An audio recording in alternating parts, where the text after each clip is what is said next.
Hey St. Louis, I'm Allison Mace with SauceTV, and March is beer month here at Sauce Magazine, and I am so lucky to be standing next to this man, Cory King, co-owner of Project Brewing.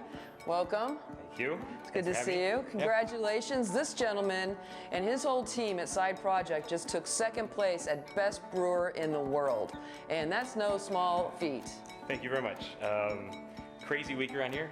Super honored. Just for our little brewery to be recognized on that kind of level is unbelievable. We make niche, odd, strange beers for most people, not what you normally think about. Everything we do touches oak. Thanks for coming by for your barrel-aged talk. And thanks to our staff and just our growth, and we've gotten our beer in the right people's hands, not only just here locally, but throughout the United States and around the world. Yeah, I mean, it's incredible. It's an incredible honor, and I know that the St. Louis community really embraces your brand and what you bring to the market. This is the barrel room, the barrel aging room, and obviously we're surrounded by barrels, but tell me a little bit about the science that goes behind why do you choose barrel aging? Cool. Yeah, so my wife and I, Karen, our first love was wine. I actually applied to be assistant winemaker at Chalmette years ago. Didn't get the job. That may be a good thing now, as well as this is doing, but barrel-aged beer has a lot of parallels with wine. And when we started homebrewing in our apartment in Soulard, I wanted to make beer we couldn't buy. And so we started making sour beer because you couldn't really buy it then. So what you're in right now, this room is all of our wine barrels. This is where we make all of our sour beer. Wine barrels, whether the white or red wine, different toast levels, different characteristics that they add to the beer. Oddly, no color, so the red wines don't add a dark red. Everybody thinks that, but a red wine barrel is toasted more. And so obviously when we age in a barrel, we're looking for some of that barrel, some of that oak, but also it's micro-oxygenation. There's some science that goes behind it that, just like wine, it needs to breathe. And for that, we can develop flavors over years before we blend and finalize something. How do you know when it's finished? So we taste right from the barrel. We can pull nails, get a little sample, which I'll have to show you here in a second to do, how we do. But it's mostly tasting. There's some beers we know when we're putting them in oak about how long they need to be aged. A beer can't be aged too long. We have barrels that go... What is that time frame? Well, so we have everything we make goes from about 7 months up to 3 years. But it truly is just figuring out what and when and where and how we're going to move the beer and when it's ready, depending on which one we're making.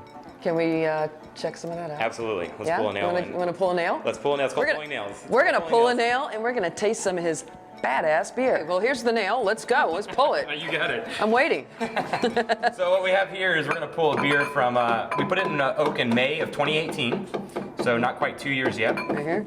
Yep, May of 2018. It's just named Funk. So a lot of our beers don't have a name going in oak because we blend them later. So there is no beer called Funk. We'll later figure out what the blend is, which I'm already thinking about. It's just simple as pulling a little nail and out shoots some beer. Yes. And so you get to drink beer straight from a barrel. So this is going to be flat. Right. It will be different maybe than most what you're used to, but okay. See what you think. I'll get some too. Ooh. What kind of nail is that? Stainless. All right, I'm just checking. Yes. So this is called a Bottchen. This is a large format barrel. If you notice, it's twice the size of all the other barrels. And this was French oak. So tell me what I'm looking for here.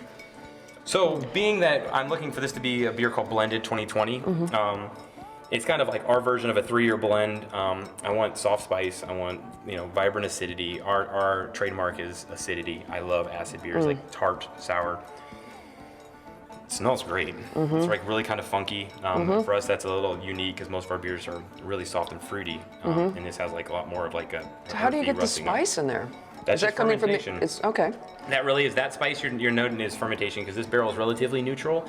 We've been using, if you can tell, since 2014. It's got a bunch of different beers in it, so the oak is really not a prevalent component anymore. It's a housing vessel, but that's all fermentation, and all of our fermentation, all of our bugs, I call, all of our spice, all of our acid is Missouri-based. We caught these down in southeast Missouri at my family's farm a long time ago, and so we make native beer, if you will. So we have a distinct flavor that really nobody can replicate because it only lives here. Sour beer really has a lot of people that love wine will find more love for sour beer than they will regular beer even. Well, that explains all my issues with beer sometimes. Just had to drink sour beer. Well, cheers.